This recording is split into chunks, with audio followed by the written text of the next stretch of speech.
तर application of derivative second section मधला दुसरा टॉपिक आहे हा, ठीक आहे. आणि डेरिव्हेटिव्ह हा टॉपिक आपला झालेला आहे, पण डेरिव्हेटिव्ह टॉपिकमध्ये आपण जे फॉर्म्युले बघितलेत किंवा काय म्हणूयात आपण त्याला की क्वेश्चन रूल आणि प्रोडक्ट रूल, म्हणजे या टॉपिकमध्ये आपल्याला पूर्ण डिटेलमध्ये त्यातलं काय नको लक्षात घ्या. इथं आपल्याला गरजेचं काय आहे, तर आपल्याला बेसिक फॉर्म्युले येणं गरजेचं आहे. जसं की एक्स क्यूबचं डेरिव्हेटिव्ह, एक्स स्क्वेअरचं डेरिव्हेटिव्ह, ठीक आहे, साईनचं डेरिव्हेटिव्ह, कॉसचं डेरिव्हेटिव्ह, असे जे बेसिक फॉर्म्युले आहेत ते या टॉपिकमध्ये येणं गरजेचं आहे. त्याचबरोबर तुम्हाला अजून काय आलं पाहिजे, तर प्रोडक्ट रूल आणि क्वेश्चन रूल जो तुम्हाला 11th स्टँडर्डमध्ये पण झालेला आहे तोही आला पाहिजे, ठीक आहे. म्हणजे आता इथं काय करायचं आपल्याला की ॲप्लिकेशन ऑफ डेरिव्हेटिव्हमध्ये फक्त डेरिव्हेटिव्हच्या आता याच्यामध्ये जे काय टाईप आहेत ते टाईप पण आपल्याला सेपरेटली बघायचे आहेत 1 by 1. मग त्यातला आता हा पहिला टाईप काय आहे बघा, किंवा पहिला क्वेश्चन कसा आहे की find the equation of tangent and normal to the following curves at the indicated point on them. आपल्याला काय करायचं आहे की इक्वेशन ऑफ टँजंट आणि इक्वेशन ऑफ नॉर्मल फाइंड करायचं आहे. मग आता एक समजून घ्यायचं बघा, इथं जे काय इक्वेशन दिलेलं असणार आहे ते इक्वेशन असणार आहेत इक्वेशन ऑफ कर्व. काय जे इक्वेशन असणार आहेत इक्वेशन ऑफ कर्व, आणि त्या इक्वेशन ऑफ कर्व बरोबर तुम्हाला एक पॉइंट दिलेला असणार आहे, ठीक आहे. मग आता एक लक्षात ठेवायचं की इक्वेशन ऑफ कर्व दिला असेल आणि त्याच्यापासून आपल्याला टँजंट आणि नॉर्मलचं इक्वेशन फाइंड करायचं असेल तर आपल्याला स्लोप काढावा लागतो. आणि स्लोप म्हणजेच dy/dx. स्लोपलाच काय म्हणतात, dy/dx पण म्हणतात. म्हणजे आपल्याला हे जे काही इक्वेशन दिलंय त्या इक्वेशनचं डेरिव्हेटिव्ह काढावं लागणार आहे. म्हणजे आता बघा कसं, तर आता इथं असं येणार आहे की differentiate with respect to X, X क्यूबचं डेरिव्हेटिव्ह 3x², वाय क्यूबचं 3y² मायनस 9 आणि ब्रॅकेटच्या आतमध्ये x × y. आता इथं बघा वाय क्यूबचं 3y² काढलं की पण वायचं डेरिव्हेटिव्ह काढायचं राहिलं माझ्याकडून dy/dx मायनस 9 आणि ब्रॅकेटच्या आतमध्ये x × yचं डेरिव्हेटिव्ह, म्हणजे त्या दोघांच्यात प्रोडक्ट रूल वापरावा लागणार आहे. म्हणजे एक्सचं डेरिव्हेटिव्ह, एक्सची टर्म तशीच, वायचं डेरिव्हेटिव्ह dy/dx प्लस वाय तसंच एक्सचं डेरिव्हेटिव्ह 1 इक्वल्स टू काय सांगा, इथं येणार आहे 0. इथपर्यंत लक्षात आलंय. आता या इक्वेशनवरून आपल्याला dy/dx ची व्हॅल्यू काढायची आहे. मग ती कशी काढणार, तर ज्यांनी डेरिव्हेटिव्ह परफेक्ट केलेला आहे त्यांना ते इथं पटकन जमणार आहे. बघा तर आपण काय करणार इथं की 3x² प्लस 3y², ठीक आहे, आणि ते काय सांगा dy/dx हे तसंच ठेवणार, यात काय बदल नाही. -9 ने मल्टिप्लाय करा आतमध्ये, मग काय येणार सांगा इथं -9x dy/dx -9y equals to 0. आता ज्यामध्ये dy/dx आहे अशा टर्म इथंच ठेवा, ज्यामध्ये dy/dx टर्म नाहीये त्या टर्म इक्वल्स टू साइनच्या दुसऱ्या बाजूला न्या. म्हणजे होणार काय इथं, तर इथं असं होणार आहे 3y² dy/dx, ठीक आहे. किंवा असं करूयात बघा, मी एक स्टेप स्किप करतो. मी या दोन टर्म मधून बघा, कुठल्या या दोन टर्म मधून, ठीक आहे, काय करणार आहे तर dy/dx मी कॉमन काढणार आहे. मग dy/dx कॉमन काढलं तर आज शिल्लक काय राहील 3y² minus 9x dy/dx equals to सांगा -9y पलीकडे गेल्यानंतर +9y होणार आहे, प्लस 3x² -3x², बरोबर आहे. आता यानंतर पुढची स्टेप कशी आहे बघा, समजून घ्या 1 by 1. dy/dx व्हॅल्यू काढायची ना, म्हणजे हे ब्रॅकेट आपल्याला इथं नकोय, हे ब्रॅकेट आपण काय करूयात खाली डिवाइड करूयात. म्हणजे इथं असं मिळेल आपल्याला की dy/dx equals to 9y minus 3x² divided by 3y² minus 9x. ठीक आहे, इथपर्यंत आपण आलोय. इथपर्यंत लक्षात आलं असेल तुमच्या की डेरिव्हेटिव्ह काढायचं आणि डेरिव्हेटिव्ह काढल्यानंतर dy/dx व्हॅल्यू काढायची. dy/dx म्हणजे स्लोप, हे लक्षात ठेवा. ठीक आहे, म्हणजे काय सांगा की m म्हणजेच काय थोडक्यात dy/dx, ही गोष्ट लक्षात ठेवा व्यवस्थित. ठीक आहे, आता यानंतर सिम्प्लिफाय करूयात. dy/dx वरच्या टर्म मधून 3 कॉमन काढा, आज शिल्लक राहिलं 3y मायनस x². खालच्या टर्म मधून 3 कॉमन काढा, आज शिल्लक राहिलं y² मायनस 3x. 3 ला 3 कॅन्सल, म्हणजे आता जे राहिलंय म्हणजे बघा dy/dx ॲट काय सांगा dy/dx ॲट. आता dy/dx व्हॅल्यू काढायची ॲट पॉइंट 2,4. म्हणजे ही आली dy/dx व्हॅल्यू, ओके काय प्रॉब्लेम नाहीये. पण ही dy बाय dx ची व्हॅल्यू फाइंड करत असताना आपल्याला पॉईंट पण दिलाय त्यांनी, बरोबर. मग पॉईंट आपल्याला पुट करायचा आहे, म्हणजे काय की ऍट 2,4. म्हणजे आता 2 आणि 4 हा काय पॉईंट आहे, तर हा पॉईंट आहे 2 म्हणजे x असणार लक्षात घ्या, आणि y म्हणजे काय सांगा 4. बरं, हे लिहायची गरज आहे का प्रत्येक वेळी? नाही. हे पहिलं एक्झाम्पल आहे त्यामुळे ते तुम्हाला लिहून दिलंय की 2 म्हणजे x ची व्हॅल्यू आहे, 4 म्हणजे y ची व्हॅल्यू आहे. ठीक आहे. आता यानंतर बघा की 3 × 2, सॉरी आता इथं काय वरती 3y आहे ना, बरोबर आहे. मग 3y म्हणजे 3 × काय येणार इथं 4 मायनस x² म्हणजे 2 चा square divided by y square म्हणजे 4 चा स्क्वेअर मायनस 3 × x म्हणजे 2. म्हणजे इथं काय येणार सांगा बरं, तर या ठिकाणी येणार आहे 12 मायनस 4 डिवायडेड बाय 16 मायनस 6. म्हणजे इथं असं आलं. ओके. आता इथं किती येणार सांगा, 8 डिवायडेड बाय 10 म्हणजे इथं किती येणार आहे, तर 4/5 ही आली dy बाय dx ची व्हॅल्यू. बरं, इथं एक्झाम्पल झालेलं नाहीये, आत्ताशी आपण dy बाय dx ची व्हॅल्यू काढली. ठीक आहे. व्यवस्थित एक्झाम्पल लिहून घ्या, हे इथपर्यंत लिहून घ्या, कारण मी या साईडचा आता पुसणार आहे. ठीक आहे. म्हणजे आता बघा इथपर्यंत लक्षात आलंय कसं कसं केलंय, मी पुन्हा एकदा रिवाइज करतो. जे काय कर्वचं इक्वेशन दिलंय त्याचं डेरिव्हेटिव्ह काढायचं, डेरिव्हेटिव्ह काढल्यानंतर dy बाय dx ची व्हॅल्यू काढायची, सिम्प्लिफाय करता येत असं सिम्प्लिफाय करायचं. सिम्प्लिफाय करून झाल्यानंतर जी काय dy बाय dx ची व्हॅल्यू असणार आहे त्याच्यामध्ये आपल्याला दिलेला पॉइंट म्हणजे x आणि y ची व्हॅल्यू त्यामध्ये पुट करायची.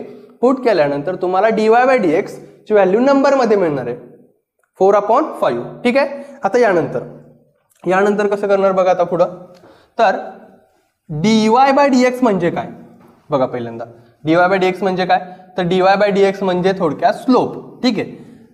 आता इथं आपल्याला इक्वेशन कशाचं विचारलंय की स्लोप ऑफ टँजंट आणि स्लोप ऑफ नॉर्मल. ठीक आहे. म्हणजे बघा m म्हणजे काय सांगा, तर m म्हणजे थोडक्यात dy बाय dx, आणि dy बाय dx किती आलंय 4/5 हा मिळाला स्लोप, बरोबर. आता एक लक्षात घ्या की नॉर्मल तुम्ही dy बाय dx फाइंड केला म्हणजे थोडक्यात m फाइंड केला की हा जो स्लोप आपल्याला सुरुवातीला मिळतो तो असतो स्लोप ऑफ टँजंट. काय असतो, स्लोप ऑफ टँजंट. म्हणजे इथं काय लिहिणार आपण, तर इथं लिहिणार आहे स्लोप ऑफ टँजंट. मग आता मला सांगा स्लोप ऑफ टँजंट माहिती आपल्याला. ठीक आहे. त्याचबरोबर पॉइंट पण माहिती आपल्याला. काय सांगा पॉइंट त्यांनी दिलेला आहे, तर पॉइंट दिलेला त्यांनी 2,4 हा एक पॉइंट दिलेला, त्यांचा पॉइंट आहे 2,4, बरोबर. मग आता इथं आपल्याला फाइंड काय करायचं, तर इक्वेशन ऑफ स्लोप फाइंड करायचं. मग इक्वेशन ऑफ स्लोप नाही, इक्वेशन ऑफ टँजंट. मग इक्वेशन ऑफ टँजंट काय मिळणार आपल्याला, तर इक्वेशन ऑफ टँजंट मिळत असताना असं मिळणार आहे की y minus y1 equals to m x minus x1, बरोबर आहे. मग आता y मायनस y1 म्हणजे 4 इक्वल्स टू m म्हणजे 4/5 x मायनस x1 म्हणजे 2. म्हणजे बघा 5y minus 20 equals to 4x minus 8. याचा अर्थ की आता इक्वेशन जर तयार करायचं झालं तर हे 5y मायनस 20 पलीकडे नेऊयात, म्हणजे असं येणार इथं की 4x मायनस 5y, आता प्लस मायनस 20चं पलीकडे गेल्यानंतर काय होणार आहे, प्लस 20 होणार. पण 20 मायनस 8 किती येणार आहे 12. म्हणजे इथे काय येणार सांगा, प्लस 12 इक्वल्स टू 0. आणि हे आपल्याला मिळालं इक्वेशन ऑफ टँजंट. काय मिळालं सांगा, इक्वेशन ऑफ टँजंट. आता याच्या पुढे आपल्याला फाइंड करायचंय इक्वेशन ऑफ नॉर्मल. ठीक आहे. म्हणजे आता ही साईड लक्षात आली तुमच्या, हे कसं फाइंड केलं लक्षात आलं. आता ही साईड पुसणार आहे मी, हे लिहून घ्या व्यवस्थित. आता इक्वेशन ऑफ टँजंट आणि इक्वेशन ऑफ नॉर्मल मध्ये काय फरक असतो तर समजून घ्या की नॉर्मल म्हणजे थोडक्यात परपेंडिक्युलर. लक्षात घ्या नॉर्मल म्हणजे काय, तर परपेंडिक्युलर. आणि जो काय स्लोप टँजंटचा असतो, ठीक आहे, त्याचा निगेटिव्ह रेसिप्रोकल हा स्लोप असतो स्लोप ऑफ नॉर्मलचा. म्हणजे काय, तर बघा मी काय लिहितोय इथं, स्लोप ऑफ नॉर्मल. ठीक आहे. मग स्लोप ऑफ नॉर्मल काय येणार सांगा, तर मी त्याला असं म्हणतो m1, म्हणजे थोडक्यात 1/m मायनस 1/m. m1 म्हणजे काय, मायनस 1/m. मग बघा आता स्लोप ऑफ नॉर्मल काय आलं, मायनस 1/m आलं. म्हणजे इथं जी काय व्हॅल्यू आहे ती त्याचा रेसिप्रोकल करायचा आणि तोही निगेटिव्ह करायचा. म्हणजे ती अशी व्हॅल्यू येणार की m1 इक्वल्स टू 1 अपॉन बघा -1/4/5. ठीक आहे, म्हणजेच -5/4. थोडक्यात म्हणजे आता हे एवढं सगळं लिहून दिलंय म्हणजे पहिलं एक्झाम्पल आहे. इथं जी काय व्हॅल्यू आहे ना तिच्या उलट करायची, वजा चिन्ह द्यायचं. म्हणजे इथं 4/5 आहे ना, मग काय करणार -5/4. एकदम सिंपल आहे, अजिबात अवघड नाही. आता पुढं आपल्याला काय करायचं, इक्वेशन फाइंड करायचं. मग इक्वेशन ऑफ टँजंट. ठीक आहे, इक्वेशन ऑफ टँजंट काय आहे ना सांगा इथं.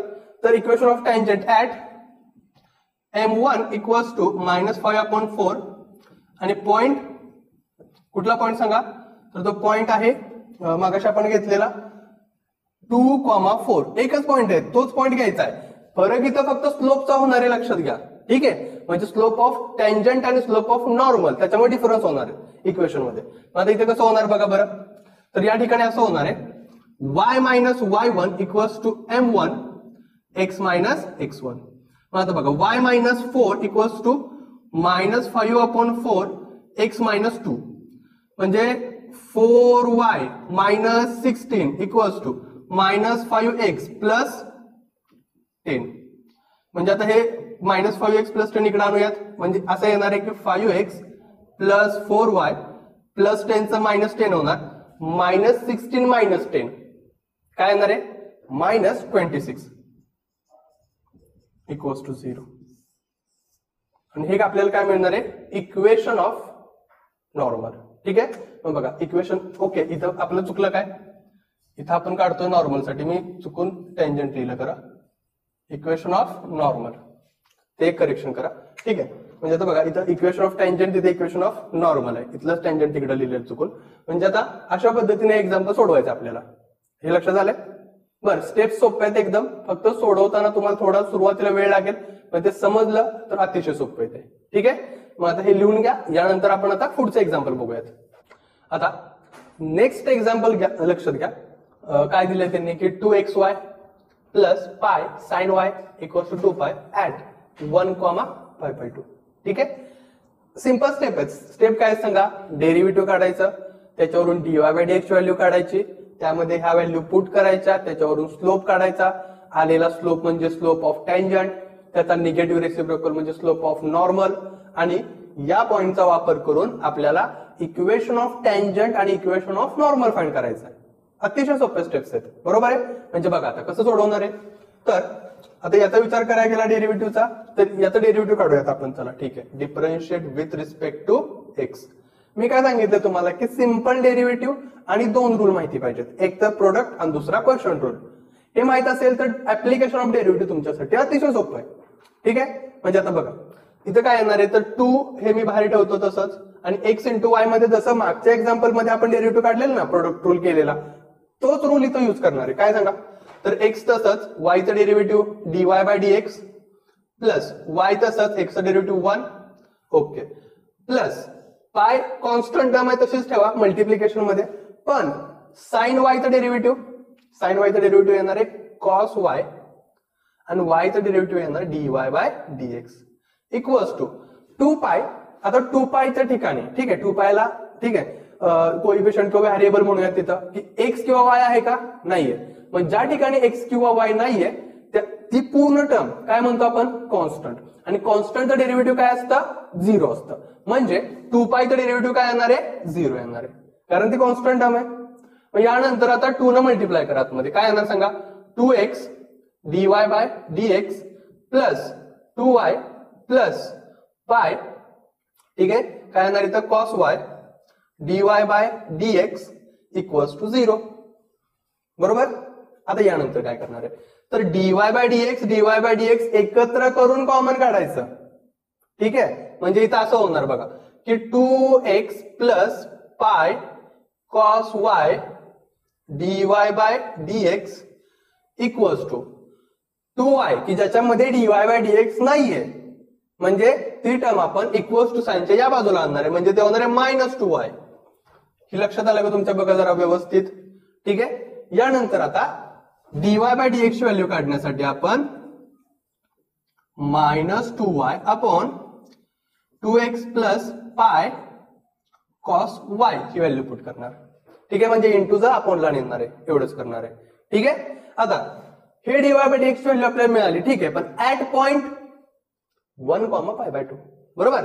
म्हणजे इथं काय लिहिणार की ऍट 1, π/2 ला डीवाय बाय डीएक्स व्हॅल्यू काय येणार आहे, तर ती व्हॅल्यू येणार आहे बघा 1 म्हणजे पहिली व्हॅल्यू नेहमी एक्स ची असते, दुसरी व्हॅल्यू नेहमी वाय ची असते, हे लक्षात ठेवायचं.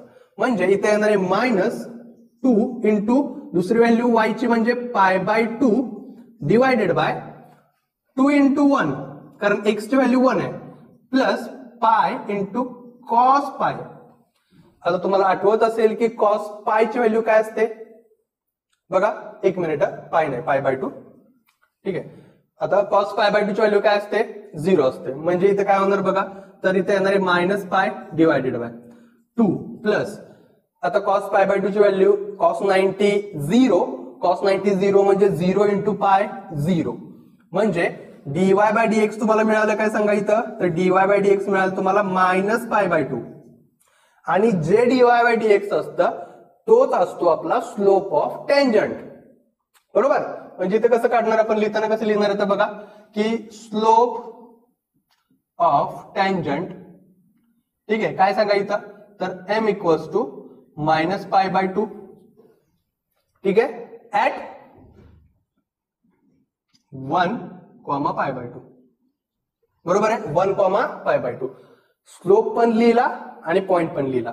आता यानंतर आपण काय फाइंड करणार, इक्वेशन ऑफ टेंजंट. म्हणजे बघा आता इथे काय लिहिणार आपण, इक्वेशन ऑफ टेंजंट. मग इक्वेशन ऑफ टेंजंट काय असतं, तर y - y1 equals to m x - x1. y - y1 म्हणजेच π/2 इक्वल्स टू -π/2 x - x1 1. म्हणजे आता बघा इथं पण π/2 इथं पण π/2 म्हणजे 2 न क्रॉस मल्टिप्लाय करा, म्हणजे असं येणार आहे 2y - π equals to -πx plus π, ठीक आहे. आता हे -πx जे आहे, ठीक आहे, ते इकडे आणा ना, म्हणजे काय होणार आहे, तर इकडे असं येणार आहे 2y, ठीक आहे, प्लस πx, हे -π तसंच आणि हे प्लस πचा -π इक्वल्स टू 0.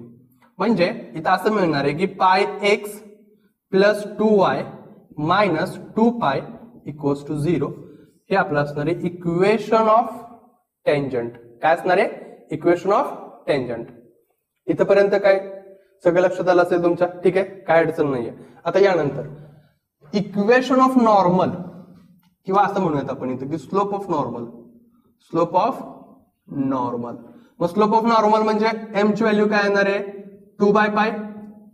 म्हणजे इथं m ची जी व्हॅल्यू असते -π/2 त्याचा निगेटिव्ह रेसिप्रोकल म्हणजे 2/π खाली येणार. निगेटिव्ह साइन इथं असेल तर इथं नसणार, इथं नसेल तर इथं असणार, त्याच्या उलट. हे नीट समजून घ्या, ठीक आहे. आता यानंतर ऍट सेम पॉइंट मध्ये काय बदल नाही, 1 आणि π/2.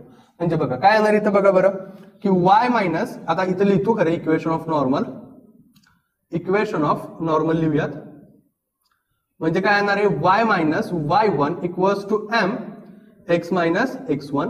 म्हणजे y - y1 π/2 equals to m म्हणजे 2/π x - x1 1 येणार.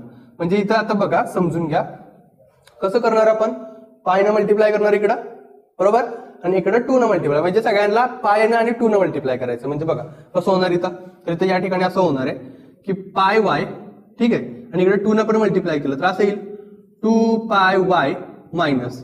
आता याला पाय न मल्टिप्लाय केलं म्हणजे याला पण पाय न मल्टिप्लाय करणार, π² अपॉन 2. इथं 2 न मल्टिप्लाय केलं की 2 ला 2 कॅन्सल इक्वल्स टू 2 इंटू 2 4. इथं पाय न मल्टिप्लाय केलं की पाय कॅन्सल झालं आणि x - 1, ठीक आहे.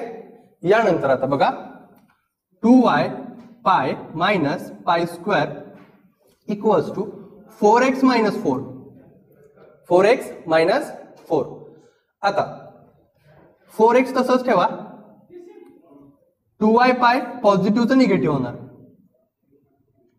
ठीक आहे. आता पुढं आता हे 4x तसं ठेवलंय, पुन्हा -4 जवळ ठेवणार, -π² प्लस π² येणार आहे इक्वल्स टू 0. आणि हे आपल्याला मिळालं इक्वेशन ऑफ नॉर्मल. काय मिळालं सांगा, इक्वेशन ऑफ नॉर्मल. आता एकदा चेक करतोय की दोन्ही पण इक्वेशन जे आपण फाइंड केले ते बरोबर आहेत का. ठीक आहे. आता यामध्ये बघा इक्वेशन ऑफ नॉर्मल जे आपण काढले ते पाय एक्स प्लस 2y मायनस 2 पाय x plus 2y minus 2 okay. आणि दुसरा आहे 4x minus 2y pi minus 4 okay आणि प्लस पाय स्क्वेअर. हे लक्षात आलं. ठीक आहे. म्हणजे आता हा जो पॉईंट आहे तो तुमचा क्लिअर झाला पाहिजे. आता बरं स्टेप्स आहे तशाच आहेत, कुठलंही एक्झाम्पल येऊ द्या, स्टेप मध्ये बदल नाही, तुम्हाला सोडवता आलं पाहिजे, कॅल्क्युलेशन करता आलं पाहिजे. बघा मी पुन्हा एकदा स्टेप्स काय सांगतोय. स्टेप्स अशा आहेत, इथं सांगतो थोडक्यात. कर्वचं इक्वेशन असणार आहे, त्याचं काय करणार तुम्ही डेरिव्हेटिव्ह काढणार. डेरिव्हेटिव्ह काढले की dy बाय dx व्हॅल्यू काढणार. ऍट पॉइंट तुम्हाला मिळणार स्लोप, आणि हा स्लोप म्हणजे स्लोप ऑफ टेंजंट, त्याचा negative reciprocal slope of normal, त्या दोघांचा वापर करून आणि पॉइंटचा वापर करून आपण इक्वेशन फाइंड करणार आहे. सिंपल स्टेप्स आहेत, स्टेप्स विसरायचं नाही. ठीक आहे. मग आता हे व्यवस्थित लिहा. यानंतर तुम्हाला आता मी होमवर्क देणार आहे. मग होमवर्कला या टाईपचे एक्झाम्पल तुम्हाला सुटली पाहिजेत, लक्षात घ्या. ठीक आहे. मग आता हे लिहून घ्या व्यवस्थित. यानंतर आपण होमवर्कचे एक्झाम्पल बघूयात. आता तुम्हाला मी होमवर्क देणार आहे, लक्षात घ्या. होमवर्क काय आहे तर एक्सरसाइज 2.1 त्यातला क्वेश्चन नंबर 1 सोडवायचा आहे. पहिलाच क्वेश्चन सोडवायचा आहे. त्यामध्ये जेवढे क्वेश्चन्स आहेत ते क्लिअर करा व्यवस्थित. ठीक आहे. शक्यतो डाऊट येणार नाही, सांगितलेल्या स्टेप प्रमाणे जावा, इथे लक्षात. आता दिलेला होमवर्क व्यवस्थित करा. All the best.